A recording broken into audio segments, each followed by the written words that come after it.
So I am Olivia Babbis. I am running for State Senate in District 23.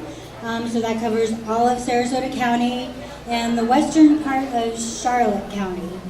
So some of you are in my district, some of you are not. I have Port Charlotte, almost all the way over to Punta Gorda. So those of you that are in the western part would be my district. I do not have a primary, for those of you that inquired, so I go straight through to November. So I am actually very excited about that fact. My election is actually technically a special election. So Greg Stubbe actually was in this seat. He decided to vacate after only 2 years and has decided to run for Congress. So that this seat open.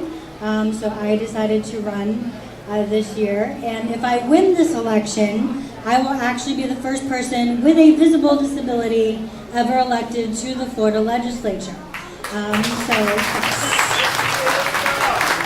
we have the potential to make some history this year. My opponent is Joe Gruters. For those of you that are not familiar with him, he is the chair for the Republican Party in Sarasota County. He currently serves in the state house, and he was the chair for Florida's Trump campaign. So I have my work cut out for me. But my strategy for him has just been to just let him talk and to continue to let him stick his foot in his mouth, because he's been doing a lot of that lately. But a lot of people have been asking me what motivated me to run. And I obviously grew up in Florida with a disability. I am a third generation Floridian. I grew up in Polk County. I don't know how many people are familiar with Polk County, but it is a very, very red district. And I had to grow up there with a disability, and was one of the first waves of students with disabilities that were allowed in the public schools. And it was not a very friendly environment for students with disabilities.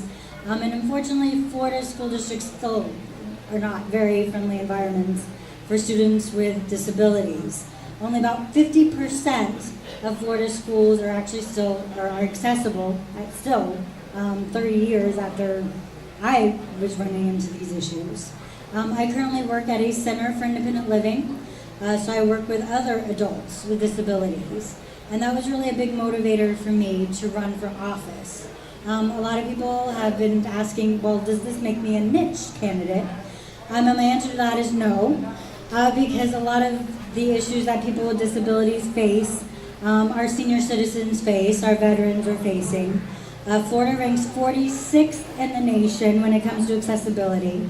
But a lot of that has to do with our lack of public transportation, which affects a lot of people, not just the disability community. A great example of this is I actually attended college in Washington, D.C. And when I moved back to Florida, my car insurance rates doubled. I do drive. But the reason for this is that because we don't provide public transportation options, as people age, they don't want to give up their driver's license. Because giving up your driver's license in Florida is basically like handing over your independence. So as people age or when they face injuries or illnesses, and they know they shouldn't be driving anymore, they don't want to give that up. So we have higher incidences, higher rates of accidents, which increases everybody's insurance rates, because we have so much traffic, because people don't want to give up their driver's license, and because we don't have public transportation options. That adds to congestion. So people face incidences where eminent domain sets in. So the county comes in, or the city comes in, and says, I'm going to take half of your front yard to widen the road to ease congestion. It contributes to pollution with all the traffic that we have on our road, which contributes to public health problems. For those of us with respiratory conditions, I'm one of them, I have asthma, which increases the cost of healthcare. So all of these issues are interconnected. So this isn't an issue that affects just the disability community. It impacts everyone. We can't oppress one segment of the population and not have the entire state pay for those issues. Florida ranks 49th in the country when it comes to access to health care. So our state motto there is "We're not Mississippi," because that's about the only state that is beneath us when it comes to access to health care. We have a 10-year wait list when it comes to MedWaiver. This is the program that pays for things like companions, things for like personal care attendants that people need if they have severe disabilities or that they need as they get older and they don't want to move into a nursing home or they don't want to move into an ALF. If they want a personal care attendant so they can live in their own home with dignity and with respect. So we have a 10-year wait list for that program, and 6,500 people died in 2016 on this wait list in Florida.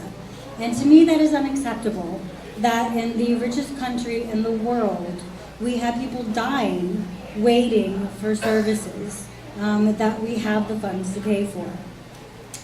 We currently have an affordable housing crisis in Florida. We actually have an affordable housing trust fund in Florida, but the Florida legislature has raided it every single year for the past 11 years and now taken $90 billion from the affordable housing trust fund for other purposes, typically for tax cuts for corporations, which has led to the affordable housing crisis that we have now, which is added to our homeless population that we have, that is mainly made up of people with disabilities and veterans, many of which that are suffering from post-traumatic stress disorder.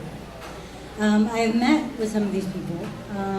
In Sarasota we have an organization, and actually many counties have this organization, Food Not Bombs, which feeds the homeless every week. And most of these people are out there in wheelchairs with walkers that are homeless, that don't have access to housing because the Florida legislature has failed to act. And the thing that's cemented... I'm sorry that we're going... I'm really sorry that we need to wrap things up. We are really short on time. Just in closing, I just wanted to say that what cemented in my mind that I was making the right choice is where I work. We found 20 people living on the roof of the plaza where I work. That was discovered because there was a leak in the ceiling in one of the buildings in the plaza where we work. And they had made themselves a nice little home up there. They had gotten a full-size refrigerator up on the roof. So we gave them credit for their ingenuity and creativity, but the tragedy was that there were 20 people that felt that they had no other option other than to live on the roof. And the legislators in our area did not care about these people. They had done nothing about the raid on the Affordable Housing Trust Fund. So that cemented in my mind that I was making the right decision. So I hope I can count on your support in November. Please visit my website, oliviababbis.com, and please stop by our table. So thank you for your time today. Thank you, Olivia.